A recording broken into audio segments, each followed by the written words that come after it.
Are going to be talking about how to become a better Pilates instructor, or at least kind of understand what it takes to be a good Pilates instructor.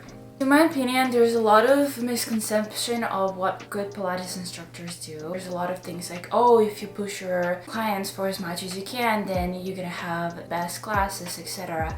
Yes, there is a part of that. It's important to have a good class, but there's way more out there that people don't even think about. How your personality is really important during class, what it takes to have a really fulfilling and great class, and of course, how you make your clients feel, which I think is probably the most important part of Pilates instructor. First thing we're gonna start with is experience of the customers. If you think about it, as a Pilates instructor who teaches in the studio, why people want to come and take classes in groups instead of like going to YouTube video, do a quick 30-minute workout. It's so useful to do that, but there's a reason why people choose to go to Pilates studios. You're creating the community in the class. You're celebrating their small wins. You're always here to support them. Offer them any modification. So if they don't know how to do stuff and you offer them modification, they already feel, okay, I can still do this while I'm injured, or while I have this, or while I'm pregnant. That's one of the most important things that you have to consider. Yes, you can take class online, but it will never replace the feeling of going to the studio, have a person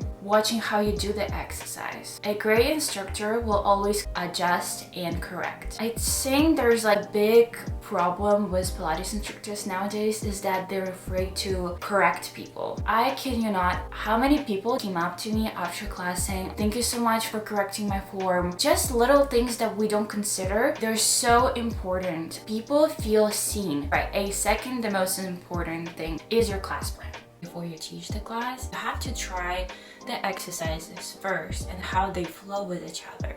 So for example, some exercises are really intense for the legs. And if you're gonna build up the more exercises on leg, it can be a little too much. People are just gonna feel really shaky because there's a point when you're targeting the muscle so much, and then after a while, people just stop feeling the muscle. So instead of targeting the same body part again, you can switch it towards your other body part. And believe me, it makes a big difference, especially if the client is already advanced. They don't really necessarily log just to kill the muscle the whole time. You want them to give a full body workout. So you need to consider that how every exercise is flowing with each other and make sure they do flow.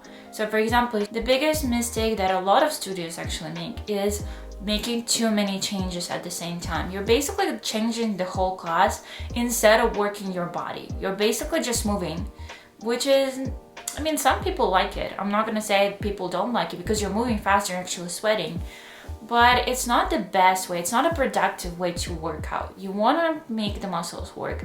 You wanna find that focused Pilates breathing within your class and not just go up and down the whole time.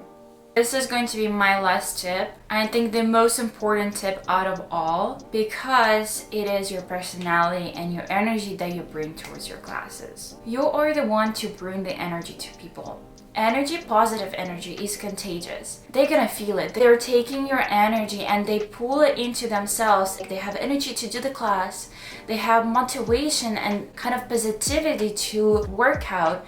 And then of course, whenever they go out from Pilates, after Pilates, to go with their day, they feel energized. They feel like, okay, I just completed something. I felt good. My energy is back. Engaging and motivating with your clients is probably one of the most important things that you can do. Let's be honest, there are some instructors that are more popular, and there are more instructors that are just starting out and nobody really knows about them. So I was kind of out of those instructors that just started out, and I'm still in that sense of I'm starting out. It hasn't been a year since I started teaching, but I was really determined of finding out the way why this instructor is more preferable than this one, why people like this instructor more than this one.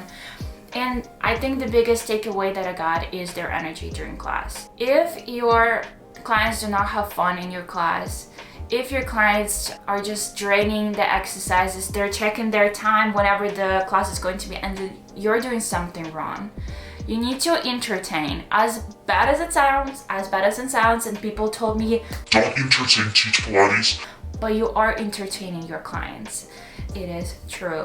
People love to have positivity around, people love to have engagement, so just bring it to them. And you're gonna feel a big difference. First of all, you will have more energy during the day to teach those classes, even if you're teaching 8 hours a day. And of course, your clients will prefer you more. Alright, so in conclusion guys, remember that being Pilates instructors is not just about teaching Pilates. Your main priority is to make your clients feel good about themselves. You're creating a unique, personable experience for them. Be really mindful of what you're teaching, and of course, don't make them injured, and make their fitness journey enjoyable. That's all. So thank you so much for watching, and of course, if you have any questions, let me know.